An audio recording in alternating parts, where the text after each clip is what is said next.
My foot, my heel, my hip, everything hurts from just stomping you. Oh, here we go. Okay. The vibe just changed quick. You just called my bluff so fast. You know what? Actually, I want the pressure on you. All I'm gonna say is, don't let me get hot.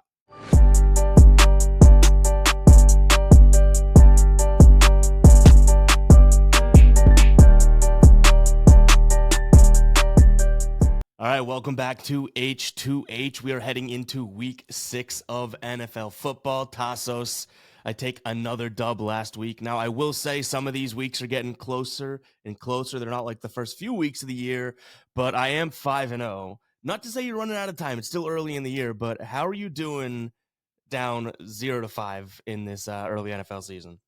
It's officially time to break the case in case of emergency, break the glass. 0-5 is tough. I said it last week. Like 0-4 is fine because we still have the preseason show, which I'm still looking pretty good in that one.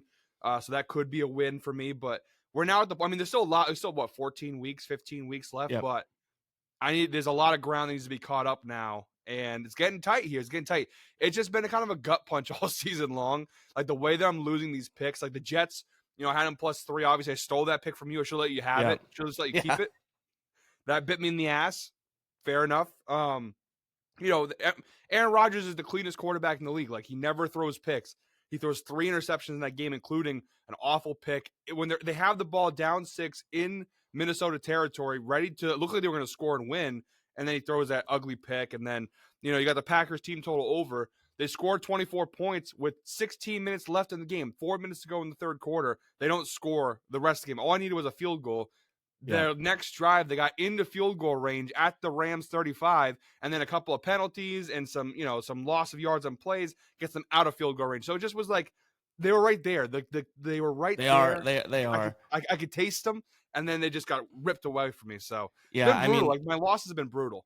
Yeah, I will say, like, I have 2 week wins in a row now, right? That I went 2-2. So it's like I'm going 50-50 and winning these last 2 weeks. So you can make the argument that you've lost the last 2 weeks more than I've won them, but we'll see how this week goes. If you guys don't know what H2H is, it is a sports pick show, NFL specific, in which Tasos and I battle it out each and every week, giving our plays. We don't get to just choose anything under the sun. We have to follow a wheel spin, and that decides the category and everything like that. But yeah, if you guys are new, hit that subscribe button, hit that like button. Let us know in the comments if you are Team Ev or Team Tasos. Team Tasos has definitely got the most the last 2 weeks, which has been like 2 of the more competitive weeks. But you're not pulling through for the people, Tasos. So hopefully this week can be a little bit different.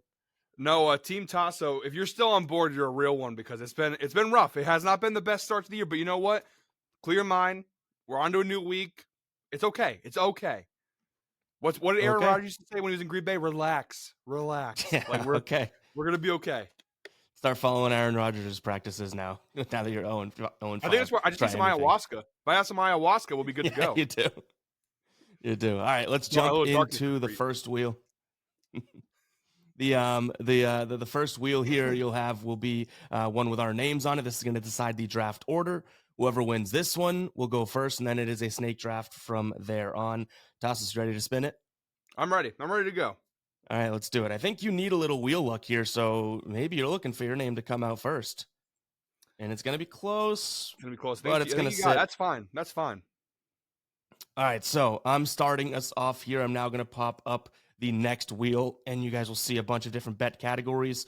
We have 2 of each of the following: total, spread, player prop, and money line. And then we also have a Thursday night play and a plus money play in there as well. We'll give it a shuffle, and then we shall spin it. I'm pretty thin this week, Tasso, so I'm not exactly like hooting and hollering for anything specific. You've been saying that, though, for a couple weeks, and you still keep coming out on top, so. That's true. I'm not falling for it. All right, player prop. Okay. I got a couple player props up my sleeve here. I think I'm going to start with one that's a Thursday night play. So hopefully I'm not blowing my load too early if we do end up getting Thursday night later on in the video here. But I like the backup running back here for the Seahawks, Zach Charbonnet, over 13.5 receiving yards. He's brought in, he's not necessarily by trade a pass-catching running back, but he gets brought in these pass-catching situations. He's hit this in 7 straight games. Over the last 10, meaning 3 of those that he hasn't hit, he's averaging 20 yards per reception, or 20 yards per game, excuse me. And this is a San Francisco decent defense against the running back, though. They're allowing plenty of receptions and plenty of yards. So I think it's, let's see, the 10th most receptions allowed to running backs specifically. And then in terms of receiving yards, they're ranked all the way down at 26th for the league. So what is that, the sixth most? So I like this spot. He's been getting a hefty workload of targets on the year so far. Through 5 weeks, he's had 3 targets, which has been his lowest. Then he goes 5, 4, 5, 5. So I like the spot here. He's catching 82% of his targets as well. Yeah, I mean, I honestly don't really have much to say about it. I don't really have a lot of negative to go off of here. Ev, just claps for you for the season so far. You've been doing I gotta be honest, like that Chase McLaughlin pick. I actually bet it myself last week. Yeah, that was maybe the best pick of the year. I literally said it. I was like, that was like a home run pick. That was a no brainer. Like that was a home run pick. So yeah, I actually have no rebuttal here. I actually think you it's a really good low pick. Line too. 13.5 for a guy that just continuously hits this. It's kind of like, I don't know. He only had 3 catches for 19 yards against New York. So I can just see like with the pass rush for the Niners here, I could see like Geno Smith being a little scared and maybe just dumping it down to Charbonnet a little bit more often. Like, you know what I mean? Like he's under pressure, needs to just get rid of the ball quickly because their offensive line isn't great in Seattle. So I don't hate it. Yeah, I mean, the one thing I'm hoping for also is that they are, so obviously they have guys that can stretch the field and a lot of receivers. I do think that they rely a little bit more on the run this week because surprisingly, that's actually been where the 49ers have kind of got this year. But what I'll also say is after a loss to the Giants, they're looking for like some easy stuff, right? And a check down to the running back is an easy play. So I wouldn't be surprised if he gets a couple more targets here just with that in mind. Yeah, absolutely. All right, what are you looking at? What's going on, guys? Tasos here. Real quick, I want to talk to you guys about today's sponsor, Outlier. That's right, guys. Outlier is the best sports betting tool on the market, hands down. It consolidates all the information and all the data that you guys need to make smart sports betting choices. Data, insights, trends, patterns, stats, you name it, Outlier's got it. It covers a wide range of betting areas. You can talk about spreads, you talk about totals, money lines, player props, you name it, Outlier's got it. And it's not just targeted at one sport either. Football, college football, basketball, women's basketball, baseball, soccer, hockey. It's got it all. And the best part is when you use the link down below in the description or in the pinned comment, you get 7 days free with Outlier. That's right, guys. I'm not joshing you. Use the link down below in the description or in the pinned comment. And you get 7 days, your first 7 days with Outlier free. After that, just $19.99 a month, and if you're making the smart sports betting choices using Outlier, it's going to go ahead and pay for itself. So go ahead and check out Outlier, and special thank you to them for sponsoring today's video. I don't know if I should go this risky, but you know what? We're at a point where I need the units. So my player prop, I'm looking at the London game, Jaguars-Bears, 9:30 a.m. on Sunday. I'm going with a plus money play here. I'm going Keenan Allen over 49.5 receiving yards. It's plus 100 on DraftKings. He literally hasn't cashed this line once so far this year. He's 0-3 on this line, but the matchup, to me, is just way too sweet to avoid. The Jaguars right now are giving up the second most receiving yards in the NFL per game, 303.6 yards per game. And against wide receivers, again, second most in the NFL, 211 receiving yards a game allowed to opposing wide receivers. So receivers are having success here. Now, the one thing the Bears do have a 57% pass rate against a 43% run rate. So they are throwing the ball a little bit more than they are running it, which is about the league average, I guess, in terms of pass rate. But the one concerning part to me, obviously, besides the fact that he hasn't cashed this yet this year, is the fact that his target share is not exactly where I want it to be. Now, it's getting a little bit better. Like last week, he had 6 targets. The week before, he had 3. The week before, he had 11. He had 11 in week 1 versus the Titans. Now, he did come off an injury there.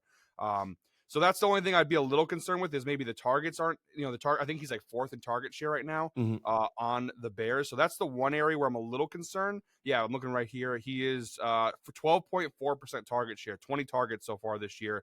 But again, that number is not exactly accurate because he did miss a game. So obviously DJ Moore or Dunze come out, they're going to have naturally more targets. I just think in a game like this against the Jaguars defense, again, that has been pretty unimpressive so far this year, I could see Keenan Allen having himself a pretty decent game here. So for plus money too, I like the spot. Yeah, I actually looked at this last week, and then I even considered it this week. I think I was looking for more targets last week, and that was kind of like my little beacons. And he didn't. I mean, he did get it 6 targets, but if you look at some of these like or efficient passes, I forget what the stat name is from Caleb Williams. He's throwing a lot of balls that are like deemed not Yeah. catchable and stuff. So he still has. It's like that's my only concern because again, I did look at this last week and I even considered it this week, but then I didn't see enough last week to consider it this week. But it's only a matter of time. Like he should be, for all intents and purposes, the binky for Caleb Williams because he can Yeah. break a guy down a nice route. He can get spacing. Like he's not going to do the burning type catches of DJ Moore or the exciting type catches of Roma Dunze. Keenan Allen should be the guy that's the nice like crossing route over the middle or the slant or the pivot route. So I don't mind this spot.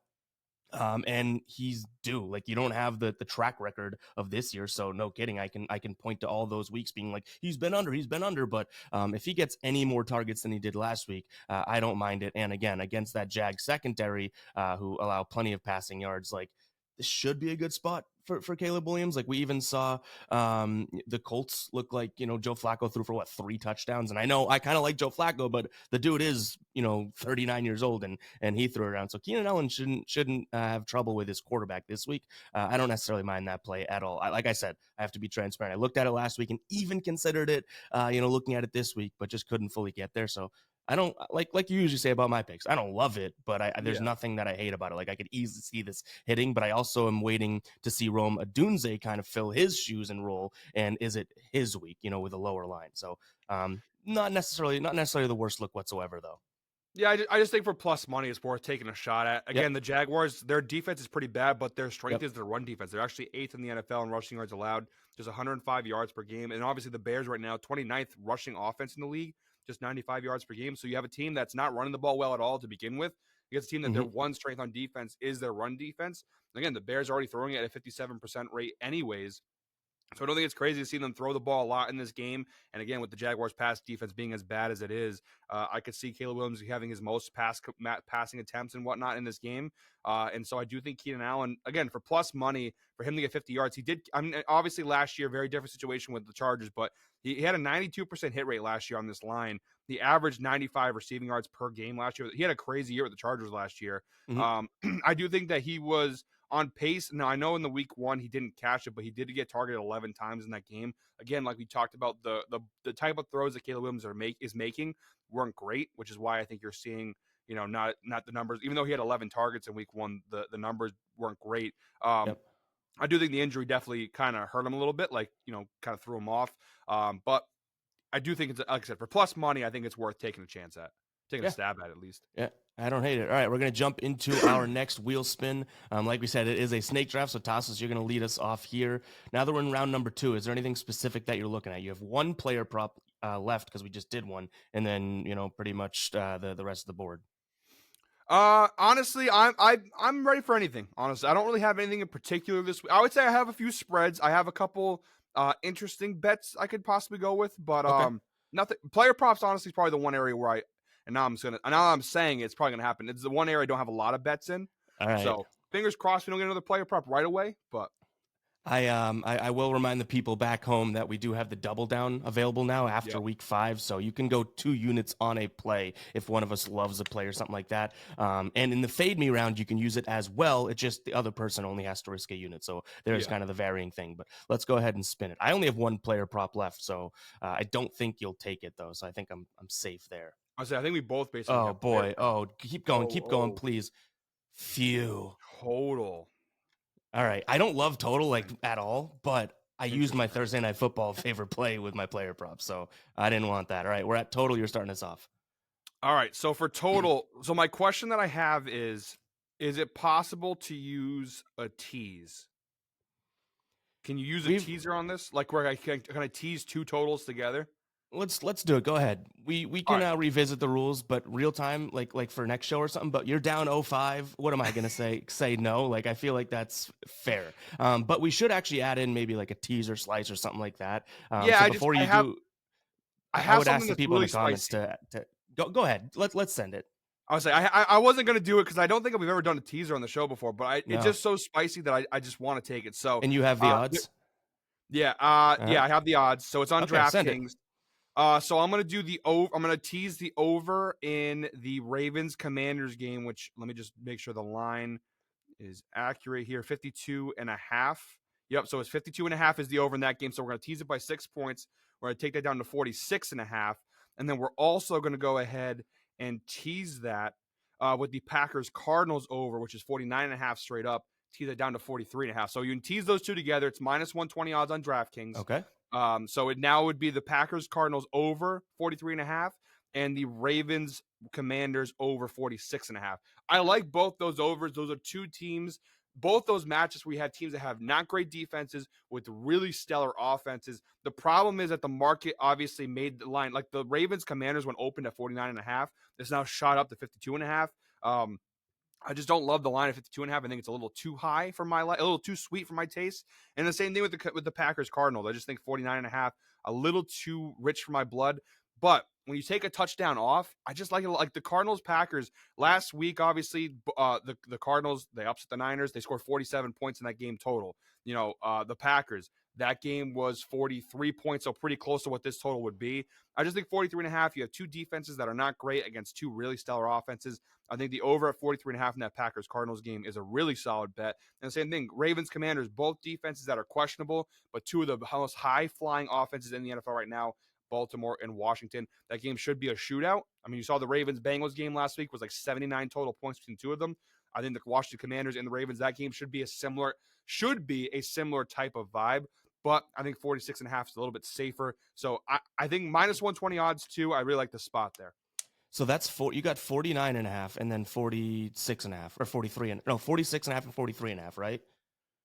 Yes. Yep. 46.5 for Ravens Commanders and 43.5 for Packers Cardinals. I hate to help you out, but I'm seeing plus 105 on DraftKings. To tease that 6 points? Yeah.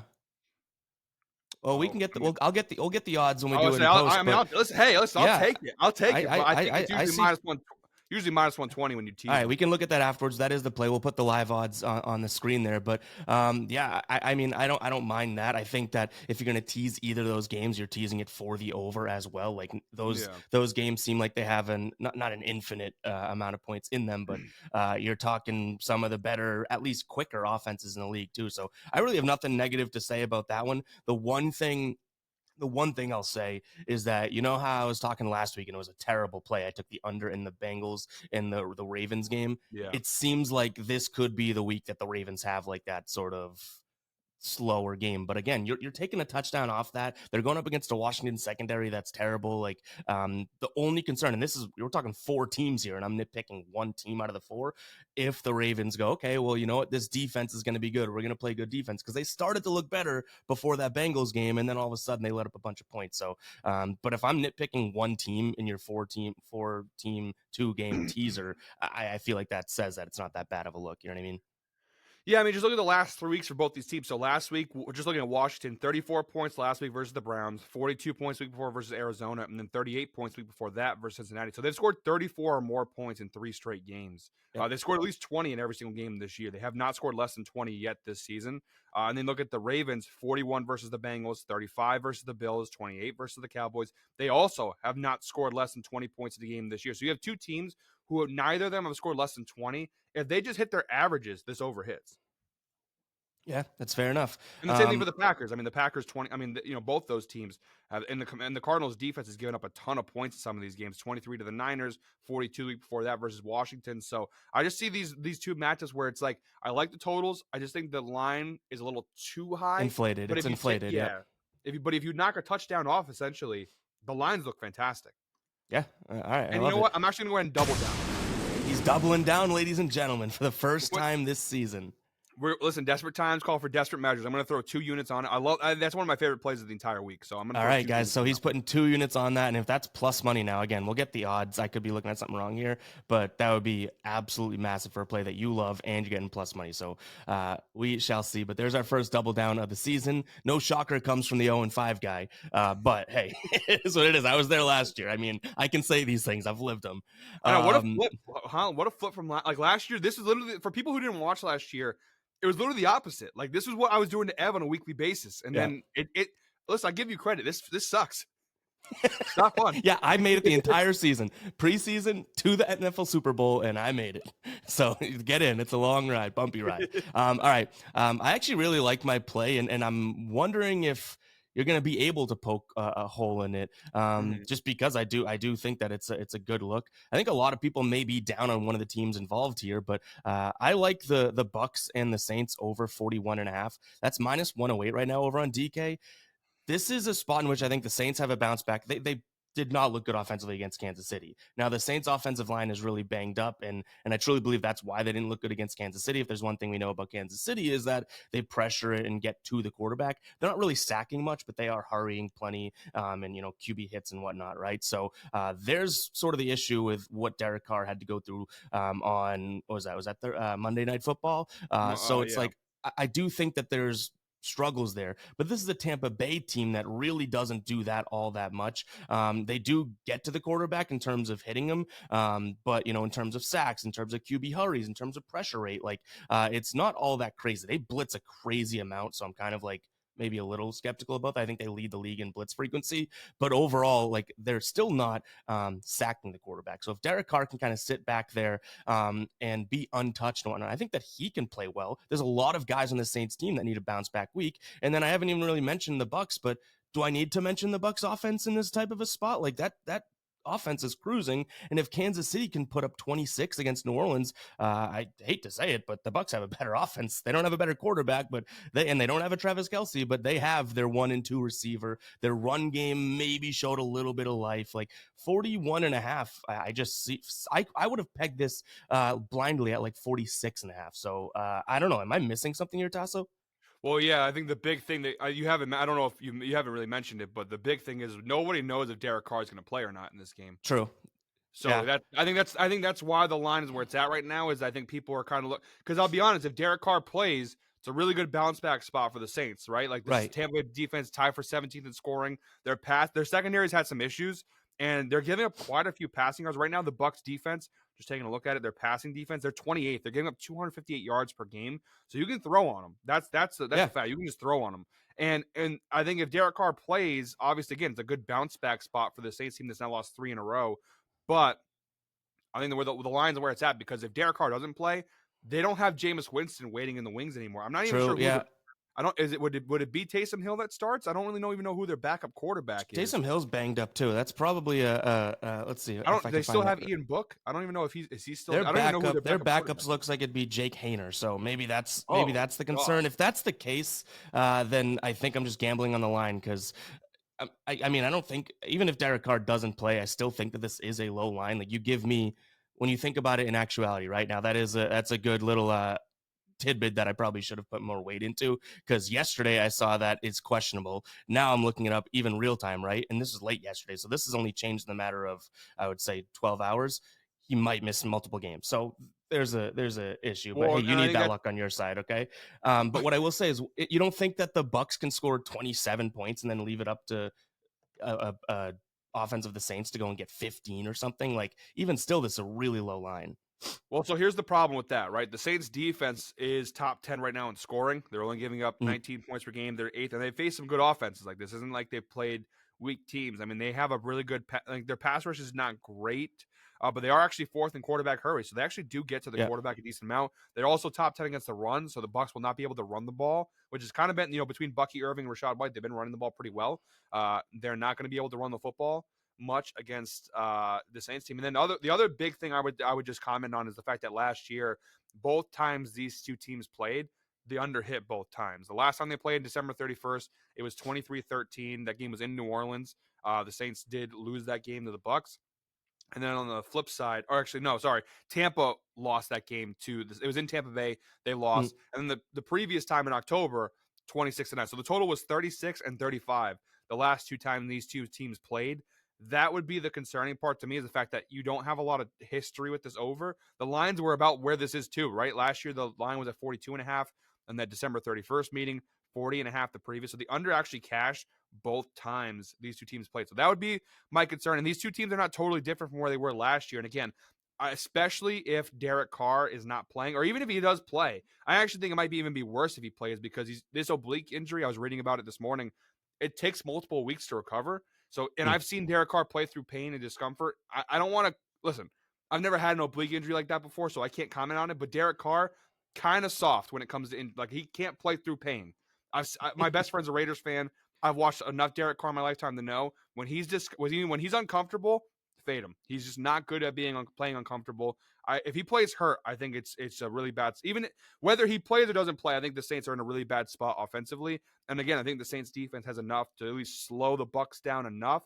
I think this game will be a lot similar to where it was last year. I think I could see the Bucks winning this one 27 to like 13 or 27 to 10, which obviously cashes the or 20 even 27-14, the under cashes in that situation. So yep. I like that. I was like, am I missing something here? And you're like, well, the quarterback's probably out. And it's like, oh, that would qualify for the answer to my question. All right. I was waiting. I was like, all right, he hasn't mentioned Derek Carr yet. He hasn't mentioned Derek Carr No, that's yet. the type of thing. Like I knew Derek Carr's injured. As we look at this on short time, it's like it just slips the slips the mind. So it's whatever. I know we'll get people in the comments being like, how did you know? Like, remember when you said that the Buffalo Miami game was in Buffalo? Oh and it's my like, God, that was like the biggest. That's what people focus on. It's like, no, it's just a slip, buddy. Yeah, exactly. So yes, dummy hand up, but it's whatever. All right. Moving on to round number 3, right? I like that teaser of yours though. I can't get that out of my brain. It's a nice little look. Yeah, like I said, those totals they're intriguing. On their own, they're intriguing. I just think if you take 6 points off, and now that's the trouble with teasers, though, right? That's the biggest kind of like risk with teasers that you fall in love with that, but you could be completely off. You could end up being like a 21-18 game. You know what I mean? And then it's still a parlay in a sense. You know what I mean? You still need both to go accordingly. All right, we are in round number 3 now. We have one more total, one player prop, one plus money, one Thursday night. And then we have 2 spreads and 2 money lines here. I'm kind of just wanted to mix it up and look at a plus money play here now because I feel like you used your double down. I don't know if I'm going to need to, that type of thing, and could take a little bit of a shot at a plus money. So let's see. I'm going first in this one. Let's spin it. I do have an interesting player prop. I have one left in the chamber. Oh no! This is not what I wanted. This just changed the vibes completely. All right. My first total, I didn't even factor in one of the biggest pieces being out. Now I'm heading in here with kind of my in my hand. So this is a tough one here. Okay, in terms of what I'm looking at, I have like a. I think I'm gonna do it. This is almost more of a fun pick, Tasos. So I don't know what I'm gonna do here, but I don't know if I should do it. I think I will. So you know how us Patriots fans may have a quarterback change, right? Okay, yep. And I thought I was smart taking the team total for the Dolphins last week, and honestly, they got kind of sort of close. That was the messiest game, and I think it was kind of what you even said. You're like, this could be a blank to blank game, and I was like, oh, it's close. It was. I'm gonna flip it, and I understand that this is a psycho type play. If this is one of my videos, I'd sound the psycho alert alarm. But minus 135, Patriots team total over 13.5. This is a fans play. If Drake May's starting, you know what? I'm going to have a blast rooting for just 2 touchdowns. You're not going to get a lower line than this with the way the Patriots have been playing and a new quarterback potentially coming in. Like if Jacoby Brissett plays, then I still like the 13.5. But yeah, you know what? I don't necessarily mind it. I don't love it. Everyone get me, make sure that that's completely understood. But this isn't necessarily a Houston team that I can see them shutting down. Like Jacksonville put up 20 plus points. That offense wasn't looking all that great. Chicago earlier in the year, which is very important to note, put up 13 points against them. I know that those teams have more weapons and are literally better, but you know what? Little quarterback change, 14 points, 2 touchdowns. Let's see it. Oh, I like it. Do you really? I like it. Now that's because we're Patriots fans. That has to be. And I'll be honest, I hate the fact that we're starting Drake May. I wish they weren't. I think this is like if you were going to start him, you should have started him last week versus the Dolphins. I don't know why you wait to start him against the Texans. Now the one cool thing is they're wearing the Pat Patriot uniforms too, the throwback unis, which just the aura will be there. Yeah, I just think 13.5. Like I think people are betting on this line, thinking, "Oh my God, this offense has been anemic," but they've actually they had 16 points in week 1. They had 20 points in week 2. The last 2 weeks, or 3 weeks actually, have been a disaster. Yep. But you went up against the Niners, the Jets, and then just a messy game against Miami. Messy game against Miami. There's no excuse for that one. And the Texans defense, like we said, they haven't been. I mean, they've been solid. Like they haven't given up a ton of points, but other than the Vikings game, but like teams have scored, like the Colts scored 27. The Yep. lowest scoring game was we said the Bears at 13 points was the Yeah. lowest scoring And total and so far they against them.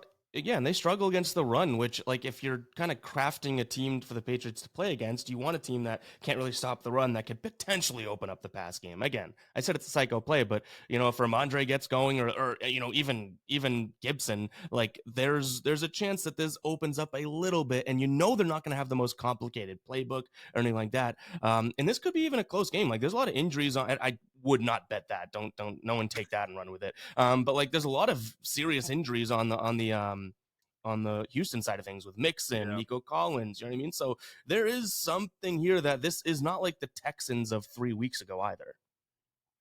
No, like I said, and I just think that there is always in these backup. Honestly, that's why like I'm not going to use it in this video, so I'll talk about it. But like Patriots +7, either in a teaser spot or just straight up kind of an interesting spot because these backup quarterback games, like nobody really knows what Drake May is. Like there's not a lot of college film on him. There's not a lot of there's literally no NFL film on him. So those games are kind of dangerous because you never know. Like he could come out and all of a sudden, I mean, we know he's capable of these crazy types of athletic plays from the little bit of film we do have from his North Carolina days. He can take off and run. He can throw on the run. He's got a bit of a cannon for an arm. It could shock you. You don't know. You know what I mean? Like it could be a really surprising thing. So I don't know. I don't hate the spot for 2 touchdowns. Realistically, I think Drake May is gonna get at least 1 touchdown pass in this game. I think it's pretty fair. And then anything else can happen. I think 14 points isn't crazy. If and this is all like again, like they said that he may be starting, it's gonna be really like a kick in the like, you know what if I mean Jacoby Brissett could still put up 14 points. I'm not you know totally upset at that, but this is an excitement play. And I also looked at it, or I would never take this, and I'm not advising anyone does, but Drake May for plus 450 for a rushing touchdown. If they're on like the 5-yard line, they drop back to pass, and their offensive line just breaks down. He might he might have more opportunity than you think. I'm not saying Josh Allen designed runs or something like that, but that's a lot of value. But again, these are 2 Patriots fans talking about this, so I'm not exactly sure if there's a little glinter in our eyes or bias or something like that. But no, like I said, maybe there is. I actually just think it's just not a bad. Like I said, they've cashed this over in a couple games already this year with Brissett. There's no reason. And again, you have that kind of mystery card where like the Texans aren't going to know what to make of Drake May. Like it's kind of the perfect spot.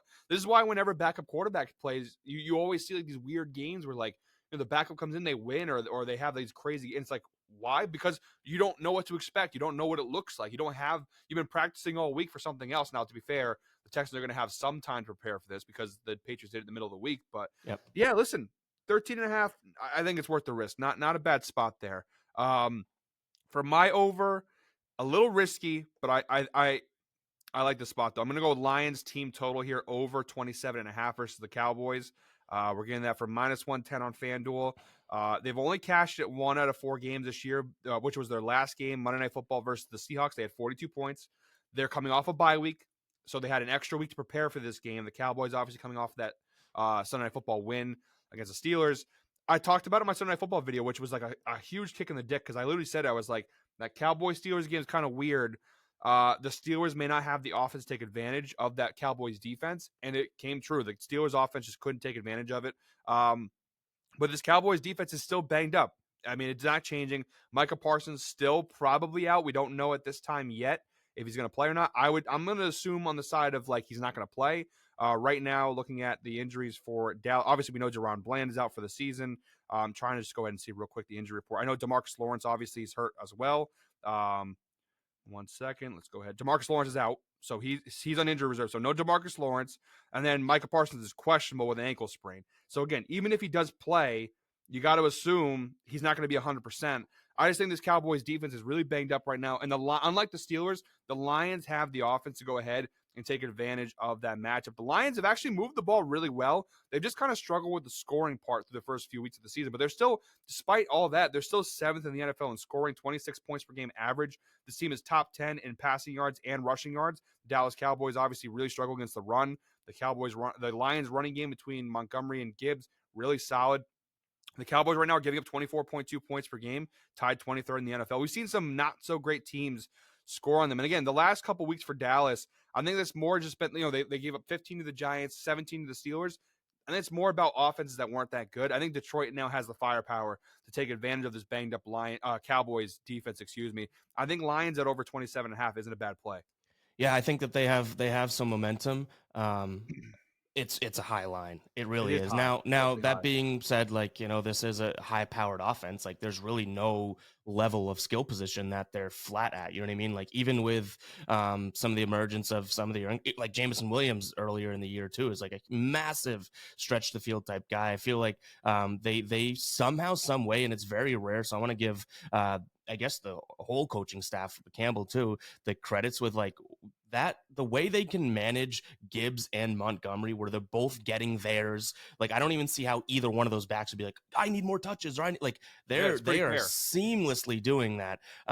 And like when you have that type of thing, you have sort of the thunder and lightning running backs. You have one of the best wideouts in the league, really good offensive line, and Jared Goff in a little bit of a momentum spot. I can't knock it. I just don't know if I'd get there for 28 points. Like, at the end of the day, you're still asking for a lot of points in general. But I really, like I said, I almost want to knock it, but I feel like you picked maybe one offense that deserves that number. You know what I mean? Like, I've seen that line out there for a few different teams. Like, I think even last week, the Commanders line was near that. And it's like, well, I like the Commanders. I took them last week, but not their team total. And though they can score a lot of points and did score a lot of points, it's still a little bit of like question marks. It's like everyone on that offense for the Lions is shirt up, and you almost can hope for the one thing you could say is like, well, their defense. I said at the beginning of the year, they have that grit mentality, but their defense, even they got soft against that Seattle game, like they let them right back, not back into the game, but plenty of points. If that defense isn't great, then that probably helps you even more. Like, Dallas goes down and scores, they get fired up, another possession, that type of thing. So I can't hate it. I don't want to hate it. I definitely think that that's probably the way to play this, because 52.5 as a full game total, Too high. you're asking Way too high. both teams to essentially do what we're saying. At least you're picking one, and I'm definitely a proponent of that. So yeah, don't necessarily mind it whatsoever. Yeah, and that's the thing. The Cowboys have scored exactly 20 points in each of the last two games. I just Yep. don't think that I don't think Dallas is going to be able to contribute enough to cash the over straight up. So I think Detroit, if this game the line is high, I think the Lions are going to score a lot. Like I said, the Steelers didn't have between Justin Fields, the offensive line issues, and then the injury, like no Jalen Warren, no Cordero Patterson, Najee Harris is a Mhm. little bit banged up.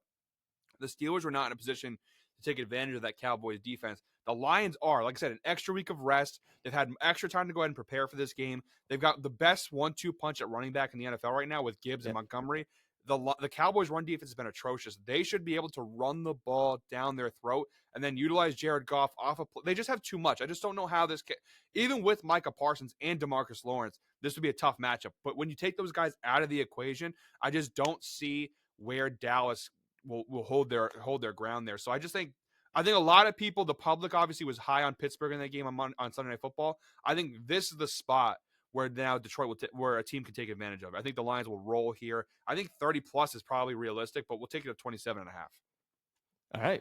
All right, so that's what we have there. We're gonna move on to the fade me round here. If you guys don't know what the fade me round is, and it's kind of like the best part of the show, the keynote here. What this is we're gonna spin a wheel. It's gonna land on, just like you saw at the beginning of the show, land on either my name or Tasos' name, and then that person gets to take any play this week, other than I think we said parlays or even teasers, because it's hard Yeah. to do like the exact opposite of that. But the other person has to immediately take the opposite, and it's really cool. And I know we keep getting tosses new viewers, which shout out to the new ones, but of like, well, the fade me round's unfair and whatnot. It's still sports betting. Like, if you win the Yeah. fade me round and you take a play, just because you're picking to play, it doesn't mean you win the play. So I think we Yeah, need people to exactly. understand that. Like, it's a huge advantage to have your pick of the litter in terms of plays. But if anyone watched last year and a couple times this year, the fade me round is essentially also potentially giving the other person a winner as well, because it's a 50-50 type of spot from a sportsbook's line. So yeah, do you want the fade me? I feel like you I should do. want it. Yeah, I you do. should want it I after. have a pretty good spot here, and yeah, the fade me. Look, we both this year at least once each. Maybe I don't really remember all of it, but I know I've definitely lost once this year where I took the fade me, and obviously I gave you the winning pick, and vice versa. You gave me a winning pick, Mm, so we both had it kind of backfire on us. That's the fun of fade me. Is like yeah, it's not a pick. Like last week, for example, I didn't want anything to do with that Chase McLaughlin under 6.5 kicking points, but again, it's strategy. It's part of the fun of the show. So I mean, yeah, I do have a really good pick though. I think for this week. all right. All right, I kind of hope you get it because just like you've said before, I want the show to be entertaining. Oh, I here we mean, go. Here we my go. my Okay. foot, my heel, my hip, everything hurts from just stomping you. But All all right. right, You know what? Actually, I want the pressure on you. I want you to have it. damn it, that the vibe just changed quick. You just called my bluff so fast. I want you to Um, have it. I want you to get this fade me. all right, let's go ahead and spin it. All right, come on, Ev. Is it gonna sit? Is it gonna sit? Wait, that's one of the closest ones we've ever. That's so close. So Wow. close. All right, Tasos wins the fade me. All right, I'm gonna go with something here, and actually, you know what? I might call an audible last second. Switch it up. Yep, I'm gonna call an audible Hold real on, quick. before you can't tell me that I love my pick. I want my pick, and then Well, you no, hold jump on, to an hold on. audible last second. They're one and the same, but Okay. it's an odds based thing. So All right, I you should was gonna understand. go. Okay, gotcha. I have a Thursday night football play. I was gonna go Niners money line at -170, but it's a little too high for my ranking. So I'm gonna take the Niners alternate spread -2.5, which is -140 on DraftKings. So a little bit better, -170 versus -140. This is a must-win spot for the 49ers. They have to win this game. They're sitting at 2-3 right now. If they lose, they haven't even played the toughest part of the schedule yet. They still have the Bills. They still have the rest of the NFC North, the Packers, right? They have the Bears. They have the Lions still. I mean, they have a lot of tough games remaining on the schedule. They cannot afford to go 2-4. They absolutely can't. They've lost some really puzzling games so far this year too, where it's like, how do you lose to the Rams? How do you lose to the Cardinals last week? The Vikings lost, you can excuse, I think, but they haven't had a pretty weak schedule. Take out Minnesota. Every other game they played so far this year is against a team with a losing record. The Jets losing record, Rams losing record, Patriots losing record, Cardinals losing record. They haven't played any tough games yet besides Minnesota, and yet they're sitting at 2-3. Now, I know the McCaffrey injury, they've had some other injuries across their team so far, but they're 0-2 in this division already. They cannot afford to lose this game because now you're going to sit 2 games back of the Seahawks. And again, the schedule is only going to get tougher. They have a lot of tough games lining up ahead. You don't want to fall 2 games behind Seattle here. Seattle, remember last year, I was really high on the Seahawks team. I'm actually the opposite this year. They were 3-0 to start the season off. I thought it was kind of a fraudulent 3-0. They beat the Broncos week 1 when it was Bo Nix's first career start. The Broncos were ugly in that game. They barely beat the Patriots, and we've seen how bad they've been. They barely beat the Patriots in overtime in week 2. And then they beat the Dolphins in week 3 when it was Skylar Thompson, the first game after Tua got hurt, coming off that with primetime game. So look at the last 2 weeks. They got beat pretty badly by the Lions and the Giants the last couple weeks. Some pretty embarrassing losses, too. How do you lose the Giants when they don't have Malik Neighbors? They had like a blocked field goal in that game. Really bad stuff here. I just think the Niners here in prime time are in a good position to and take advantage. Everyone was talking about the Seahawks defense the first couple of weeks. I think, again, it was more about who they were playing than how good they are. They were top 10 scoring defense going into that week 4 game versus Detroit. They're now tied for 17th. The last 2 weeks have definitely botched their numbers. You can go ahead and run on this team. They're bottom 12 in the NFL in rushing yards allowed. The Niners are obviously 7th in rushing yards for. The Niners, listen, despite them being 2-3, their numbers across the board pretty solid, right? Top 5 passing offense, top 10 rushing offense. They're tied for 2nd in yards per play at 6.3. The Niners' top 10 scoring offense. I mean, all the metrics would make you think the Niners are still doing really well. However, yet they're 2-3. They've had some really interesting choke jobs, some really tough losses. But looking at record versus common opponent too. I mean, the Niners and the Patriots played. The Niners beat them 30-13. The Seahawks beat them 23-20. I just don't trust the Seattle team. I really don't. I think the Niners are as close to a lock as you could possibly get. Again, it's just one of these spots where I think they're too well coached with Kyle Shanahan. They still, even with the injuries, have too much firepower. I just don't see how Seattle goes ahead and stops them. I mean, this series has typically been close. Like, they usually split. I'm trying to look at how things went last year in this game. The Seahawks actually won both meetings last year versus the Niners won the last 2 meetings versus them. So they beat them by 12 the last time they played, which was at home in San Francisco. And the last time they played at Seattle, they beat them by 18. So they didn't just beat them down last year. They crushed them last season. Now, last year, but I do think the Niners are overall still the better team. I think they should go ahead and win this game. Yeah, nothing bad to say about that one. I did my Thursday night football, recorded my Thursday night football video, and I'm kind of in the same boat. There's a lot of numbers that look really good for the Seahawks just overall, but you have to factor in that they played one of the easiest schedules like that you could even dream up in the first 3 weeks of the year. And then when they've been tested, the Lions. They get their, what's kicked in. And then in a bounce back spot where it's kind of like a nut up or shut up, hey, we're actually a good team, they go out and do what they did last week against the Giants. So everything you said, I can echo in second. I think that this is a good spot. In plus 120 for me to get 2.5 there doesn't seem like it's all that much of a swinger either. You know what I mean? Like this, for me to like Seattle here at plus 2.5, because again, for everyone watching, I have to take the opposite of this one. For me to like Seattle at plus 2.5, I would have been comfortable with like plus 145 to plus 150. So, in terms of where I would put this, have a 30 cents less value than I'd like as well. So yeah, I have nothing negative to say about that. So good pick. I think that, the money line, I don't think you're going to need the money line here. If San Francisco bounces back, they could win this one by easy 3+ points. You know what I mean? So that was a good audible. I know I gave you grief for it, but I think that was a decent audible to get some better odds there. Because even like I said, I would have liked the bigger plus money. So maybe I would have liked the plus money as well for the money line. But anyways, yeah, I don't hate it whatsoever. So good little fade me pick there. We'll see how it turns out. Yeah, like I said, Brock Purdy's been incredible this year. Like I said, the numbers for them look really good. Like if you took away the record, right, and you didn't show their record, but you know how Colin Cowherd usually do that, where it's like he'll be like, "Oh, this player, look at his stats. Who do you think this is?" Like if you did that for the Niners, you showed their numbers, you'd be like, "Oh, they got to be like 4-1 or at least 3-2." And it's like they're 2-3. I think so. They've had some real choke jobs in some of these games, but I just think Brock Purdy, the Seahawks defense, I'm not sold on it. I'm really not sold on it. I think that Brock Purdy should be able to have his way, so to speak, with this Seahawks defense. He should be able to throw all over him. Again, and the Seahawks offensive line really banged up right now, which is good because the Niners defense is also banged up. But I think Nick Bosa, if you want to go player prop, like him to get a sack or two, okay, not a bad spot. You know what I mean? Like I just think the Niners have a really good matchup versus the Seahawks team that's trending in the wrong direction. They got some injuries in some key areas. So yeah, I like the Niners there. All right, that is going to wrap it up. Anything you want to leave the people with here? Any inspirational words? Is this your week that you bounce out of this no win rut? All I'm going to say is don't let me get hot. Don't let it happen, because all it takes is one win, and all of a sudden we're back in business. And that's all I'm going to say. Like, if you win this week, I don't want to say it's over, but like if I go to 0-6, like the vibes are going to be really low. But if I win, I don't know. I feel really good. I think the double down was a good spot this week. I think this is the first week, and I'm not just bullshitting you. Even the Keenan Allen play, I think I like across the board every pick I like. So that's the first time this year it's happened.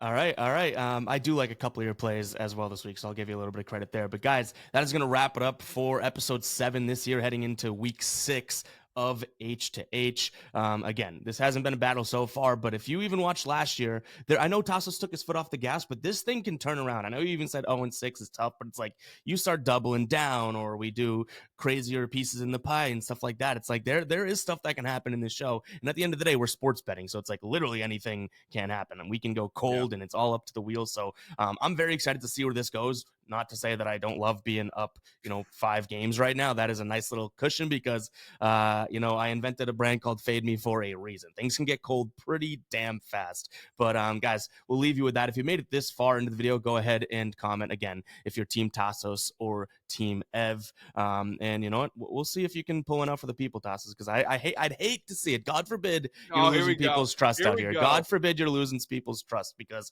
you got hated on early weeks, and now some people are like, you know what? I'm starting to like his picks, but you haven't pulled through yet. I know. That's the thing. I've a couple of people have been putting their necks out for me, and I've been letting them down. But you know what? It's coming. I can feel it. I think we're getting ready for a hot streak here. The night is darkest before the dawn. Just not to use a little poetry there, but you're down bad when you start pulling those types of things out. Yeah, but hey, it is not a good sign. It is what it is. All right, guys, we'll catch you in the next episode of H2H. Peace out.